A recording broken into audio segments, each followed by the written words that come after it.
65ನೆಯ ಪದ್ಯಕ್ಕೆ ರಾಗ ನಾಯಕಿ, 66ಕ್ಕೆ ಧರ್ಮವತಿ ಹಾಕಿದೆ. ಯಾಕೆ ಈ ರಾಗ ಬಳಸಿದೆ ಅಂತಂದರೆ, ನಮ್ಮ ಮಹಾಭಾರತದಲ್ಲಿ ಕುಂತಿ ನಾಯಕಿ. ತನ್ನ ಮಕ್ಕಳಲ್ಲದೆ ಮಾದ್ರಿಯ ಮಕ್ಕಳಿಗೂ ತಾಯಿಯಾದವಳು ಅವಳು, ಪಂಚಪಾಂಡವರ ಮಾತೆ. ಅಂತಹ ನಾಯಕಿಗೆ ರಾಗನಾಯಕಿ ಹೊಂದತ್ತಲ್ವ. ಅವಳ ಒಂದು ಸ್ವಭಾವ ಕೂಡ ಇಲ್ಲಿ ನೋಡ್ತೀವಿ. ನನಗೆ 3 ಸಾಕು, 2 ಅವಳು ಪಡೀಲಿ ಅಂತ ಧಾರಾಳವಾಗಿ ಕೊಡ್ತಾಳೆ. ನಾಯಕಿಯ ಗುಣಲಕ್ಷಣಗಳು ಅದು. ಇನ್ನು 66ನೇ ಪದ್ಯಕ್ಕೆ ಧರ್ಮವತಿ. ಯಾಕೆಂದರೆ ದೇವತೆಗಳೆಲ್ಲ ಧರ್ಮದೇವತೆಗಳೇನೆ. ಅಂತಹ ಅಶ್ವಿನಿ ದೇವತೆಗಳನ್ನು ಕರೆದಿದ್ದಾಳೆ. ಅಶ್ವಿನಿ ದೇವತೆಗಳು ಇಬ್ಬರಾದ್ದರಿಂದ ಇವರು 2 ಮಕ್ಕಳು ಹುಟ್ಟುತ್ತಾರೆ. ಹಾಗಾಗಿ ಆ ಧರ್ಮವನ್ನು ನಡೆಸಿದವರು ಅಶ್ವಿನಿ ದೇವತೆಗಳು. ಕುಂತಿ ಕೊಟ್ಟಂತಹ ಮಂತ್ರೋಪದೇಶದಿಂದ ಧರ್ಮಪುತ್ರರನ್ನೇ ಪಡಿತಾಳೆ ಮಾದ್ರಿ. ಅದಕ್ಕೆ ಈ ರಾಗಗಳನ್ನು ನಾನು ಬಳಸ್ಕೊಂಡಿದ್ದೀನಿ. ಏನೋ ಒಂದೊಂದು ಪದ್ಯಗಳಿಗೆ ಕೆಲವು ಪದ್ಯಗಳು ಬಹಳ ಹೊಂದಾಣಿಕೆ ಆಗುತ್ತೆ ಅಂತ ಅನುಭವದ ಮಾತು ಅಷ್ಟು. ಸಾಕು ಮೂವರು ಸುತರು ತನಗೆ ಮೂವರು ಸುತರು ಸಾಕು ಎಂದು ಈಕೆ ಮಾದ್ರಿ ದೇವಿಗೆ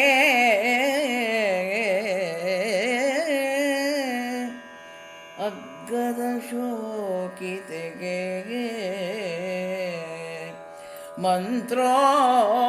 ಮಂತ್ರೋಪದೇಶ ವಿಧಾನವನ್ನು ಕಲಿಸಿ ನಾಕನಿಲಯರ ಒಲಿತು ಎನಲು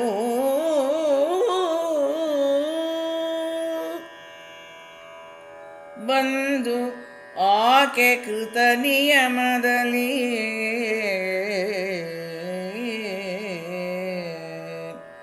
ನೆನೆದಳು. ಲೋಕ ವಿಶ್ರುತರಶ್ವಿನಿ ದೇವರನು ಹರ್ಷದಲ್ಲಿ ನೆನೆದಳು.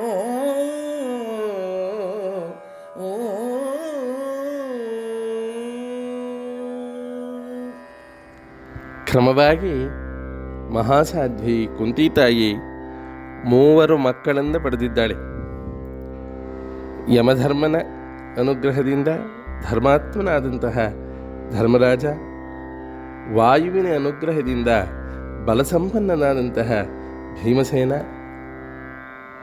ಲೋಕವಿಖ್ಯಾತನಾದಂತಹ ಲೋಕೈಕ ವೀರನಾದಂತಹ ಅರ್ಜುನನನ್ನು ಬಲಾಭಿಮಾನಿ ದೇವೇಂದ್ರನ ಅನುಗ್ರಹದಿಂದ ಪಡೆದಿದ್ದಾಳೆ. ಮಾದ್ರಿಗೆ ಮಕ್ಕಳಾಗಿಲ್ಲ, ಆಗುವ ಹಾಗಿಲ್ಲ. ಬಹಳ ದುಃಖಪಟ್ಟುಬಿಟ್ಲಂತೆ. ಶಾಸ್ತ್ರಗಳು ಹೇಳುತ್ತೆ, ಸಂತಾನವಿಹೀನರಿಗೆ ಈ ಲೋಕವೇ ಬರಿದು ಅಂತ, ಈ ಲೋಕವೇ ಅವರಿಗಿಲ್ಲ ಅಂತ ಶಾಸ್ತ್ರಗಳು ಹೇಳುತ್ತೆ. ಹಾಗಾಗಿ ಬಹಳ ದುಃಖಪಟ್ಟಳು. ವಿವಾಹವಾಗೋದೇ ಧರ್ಮ ಸಂತಾನವನ್ನು ಪಡೆಯೋದಕ್ಕೆ. ಅದೇ ಆಗಲಿಲ್ವಲ್ಲ, ಇನ್ಯಾಕೆ ನಮ್ಮ ಜೀವಿತ ಅಂತ ಹೇಳಿ ಬಹಳ ಕೊರಗ್ತಾ ಇದ್ಲು. ನೋಡಿದಂತೆ ಕರುಣಾಮಯಿ ಕುಂತಿತಾಯಿ ಎಷ್ಟಾದರೂ ಭಗವಂತನ ಸೋದರತ್ತೆ ಅಲ್ಲವೇ? ಆ ಗುಣ ಅವಳಲ್ಲಿ ಹಾಗೆಯೇ ಸಹಜವಾಗಿರುತ್ತೆ. ಕರುಣಾಮಯಿ ತಾಯಿ ಕುಂತಿ ನೋಡಿದ್ಲು. ಅಮ್ಮ ಮಾದ್ರಿ, ದುಃಖ ಪಡಬೇಡ. ನನಗೆ ದೂರ್ವಾಸರು 5 ಮಂತ್ರವನ್ನು ಉಪದೇಶ ಮಾಡಿದರು. ಅದರಲ್ಲಿ 4 ಮಂತ್ರಗಳ ವಿನಿಯೋಗವಾಗಿದೆ. ಇನ್ನೊಂದು ಮಂತ್ರ ಉಳಿದಿದೆ, ಅದನ್ನು ನಿನಗೂ ಉಪದೇಶ ಮಾಡ್ತೀನಿ ಅಂತ. ನೋಡಿ, ಆ ಕುಂತಿಯ ಮನಸ್ಸು ಎಷ್ಟು ವಿಶಾಲವಾದಂಥದ್ದು. ಏನೇ ಆದರೂ ಕೂಡ ಮನುಷ್ಯನಿಗೆ ಅಸೂಯೆ ಹೋಗೋದಿಲ್ಲ. ಬೇರೆಯವರ ವಿಷಯದಲ್ಲಿ ಅಸೂಯೆ ಇಲ್ಲದೆ ಹೋದರೂ ಸವತಿಯರ ವಿಷಯದಲ್ಲಿ ಅಸೂಯೆ ಇದ್ದುಬಿಡುತ್ತೆ. ಅದಕ್ಕೆ ಶಕುಂತಲೆಯನ್ನು ಗಂಡನ ಮನೆಗೆ ಕಳಿಸ್ಬೇಕಾದ್ರೆ ಕಣ್ವ ಮಹರ್ಷಿಗಳು ಒಂದು ಮಾತು ಹೇಳ್ತಾರೆ, ಶುಶ್ರೂಷಸ್ವ ಗುರೂನ್ ಕುರು ಪ್ರಿಯ ಸಖಿ ವೃತ್ತಿಂ ಸಪತ್ನಿ ಜನೇ. ಅಮ್ಮ, ಗಂಡನ ಮನೆಯಲ್ಲಿ ಹಿರಿಯರನ್ನೆಲ್ಲ ಚೆನ್ನಾಗಿ ಸೇವಿಸು, ಸೇವೆ ಮಾಡು. ನಿನ್ನ ಸಪತ್ನಿಯರು ಸವತಿಯರು ಯಾರಿದ್ದಾರೆ ಅವರಲ್ಲಿ ಸಖಿಯರಂತೆ ಸ್ನೇಹಿತರಂತೆ ವರ್ತನೆಯನ್ನಿಟ್ಕೋ, ಆ ಸ್ನೇಹ ನಿಮ್ಮಲ್ಲಿ ಬರಲಿ ಅಂತ ಕಾಳಿದಾಸ ಹೇಳಿಸಿದ್ದಾನೆ ಕಣ್ವ ಮಹರ್ಷಿಗಳ ಬಾಯಿಂದ. ಅದು ಬಹಳ ಕಷ್ಟ.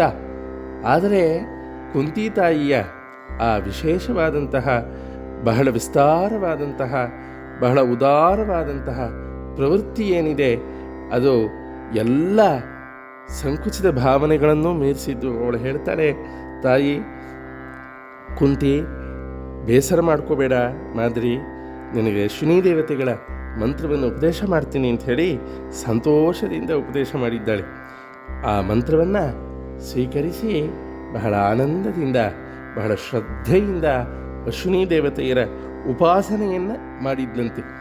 ಯಾವುದೇ ಮಂತ್ರವಾಗಲಿ ಉಪದೇಶ ಕೊಟ್ಟು ಮಾತ್ರಕ್ಕೆ ಫಲ ಕೊಟ್ಟು ಬಿಡೋದಿಲ್ಲ. ಉಪದೇಶ ಕೊಡೋರು ಮಹಾನುಭಾವರಾಗಿರಬೇಕು, ಉಪದೇಶ ಪಡೆದವರು ಶ್ರದ್ಧೆಯಿಂದ ಅದನ್ನು ಉಪಾಸನೆ ಮಾಡಬೇಕು, ಅನುಷ್ಠಾನಾದಿಗಳನ್ನು ಮಾಡಬೇಕು. ಹಾಗೆ ಮಾಡಿದರೆ ಆ ಮಂತ್ರದಿಂದ ದೇವತೆಗಳು ಸುಪ್ರಸನ್ನರಾಗ್ತಾರೆ, ಫಲ ಕೊಡ್ತಾರೆ.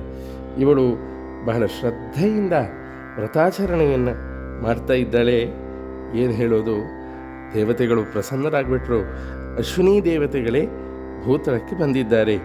ಬಂದರು ಅವರಿಬ್ಬರು, ಬಂದರವರಿಬ್ಬರು ಮಹೀತಳಕ್ಕೆ.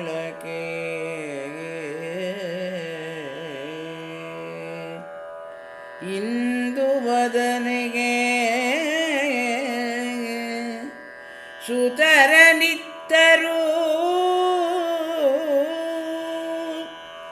ಮಂದಗಮನೆಯ ಕಳುಹಿ ಹಾಯ್ದರು ಗಗನ ಮಂಡಲಕ್ಕೆ. ಒಂದು ವರುಷಕ್ಕೆ ಕಿರಿಯರು ಅರ್ಜುನನಿಂದ ಬಳಿಕ ಅವತರಿಸಿದರು.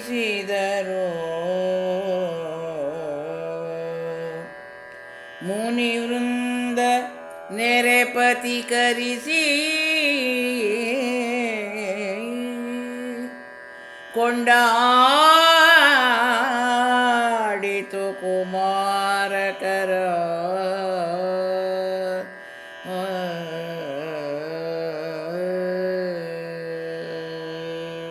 ಅಶ್ವಿನಿ ದೇವತೆಗಳಿರುವರು ಕೂಡ ಭೂಮಿಗೆ ಅವತರಿಸಿದ್ದಾರೆ. ಇಂದು ವದನೆ ಮಾದ್ರಿ ದೇವಿಗೆ ತಮ್ಮಂತೆಯೇ ಇರುವಂತಹ ಮಕ್ಕಳನ್ನು ಕರುಣಿಸಿದ್ದಾರೆ. ಅಶ್ವಿನಿ ದೇವತೆಗಳು ಇಬ್ಬರು ಹಾಗಾಗಿ 2 ಮಕ್ಕಳನ್ನು ಕರುಣಿಸಿದ್ದಾರೆ.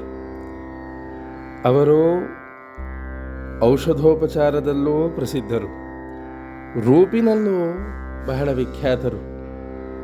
ಸರ್ವಲಕ್ಷಣ ಲಕ್ಷಿತವಾದಂತಹ ಈರ್ವರು ಮಕ್ಕಳನ್ನು, ಸಕಲ ಸದ್ಗುಣ ಸಾಂದ್ರರನ್ನು ಕರುಣಿಸಿ ಬೀಳ್ಕೊಟ್ಟು ಗಗನಮಂಡಲಕ್ಕೆ ಹೋಗ್ಬಿಟ್ರು.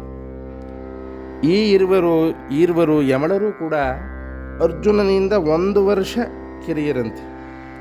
ಅರ್ಜುನ ಹುಟ್ಟಿ 1 ವರ್ಷವಾದ ಮೇಲೆ ಇವರ ಜನನವಾಗಿದೆ. ಮುನಿಗಳೆಲ್ಲ ನೋಡಿದ್ರು ಅವರ ಲಕ್ಷಣವನ್ನು, ಅವರ ಛಾಯೆಯನ್ನು, ಅವರ ಆಕೃತಿಯನ್ನು, ಅವರ ಎಲ್ಲ ಹಾವಭಾವಗಳನ್ನು ನೋಡಿ ಇದು ಶುಭಪ್ರದವಾದಂಥದ್ದು, ಇದರಿಂದ ದೇಶಕ್ಕೆ ಒಳ್ಳೆಯದಾಗುತ್ತೆ, ಈ ಮಕ್ಕಳಿಂದ ಇಡೀ ವಿಶ್ವಕ್ಕೆ ಮಂಗಳವಾಗುತ್ತೆ ಅಂಥೇಳಿ ಬಹಳ ಸಂತೋಷಪಟ್ಟಿದ್ದಾರೆ ಆ ಅರಣ್ಯದಲ್ಲಿರುವಂತಹ ಸಜ್ಜನರು, ಮುನಿಗಳು. ನಮ್ಮ ಹಾಗೆ ಪಾಂಡವರೆಲ್ಲ ಕರ್ಮಫಲವನ್ನು ಸವಿಸಿಕೊಳ್ಳುವುದಕ್ಕಾಗಿ ಹುಟ್ಟಿರೋರಲ್ಲ, ಕರ್ಮಫಲ ವಿಪಾಕದಿಂದ ದೇಹವನ್ನು ಪಡೆದುವಂಥವರಲ್ಲ, ಲೋಕ ಕಲ್ಯಾಣಕ್ಕಾಗಿ ಭಗವತ್ ಸಂಕಲ್ಪದಿಂದ ಹುಟ್ಟಿರೋರು. ಹಾಗಾಗಿ ಅವರು ಶುಭ ಲಕ್ಷಣ ಸಂಪನ್ನರಾಗಿಯೇ ಇರಬೇಕು. ಅವರ ಆ ಅಂಗಾಂಗಗಳನ್ನು ನೋಡಿ, ಆ ಲಕ್ಷಣವನ್ನು ನೋಡಿ ಸಜ್ಜನರಿಗೆಲ್ಲರಿಗೂ ಕೂಡ ಸಹಜವಾಗಿಯೇ ಸಂತೋಷವಾಯಿತು ಅಂಥೇಳಿ ಕುಮಾರವ್ಯಾಸ ಹೇಳ್ತಾ ಇದ್ದಾನೆ. ಅವರೆಲ್ಲರೂ ಕೂಡ ಈ ಈರ್ವರು ಮಕ್ಕಳನ್ನು, ಯಮಳರನ್ನು ಕೊಂಡಾಡ್ತಾ ಇದ್ದಾರೆ.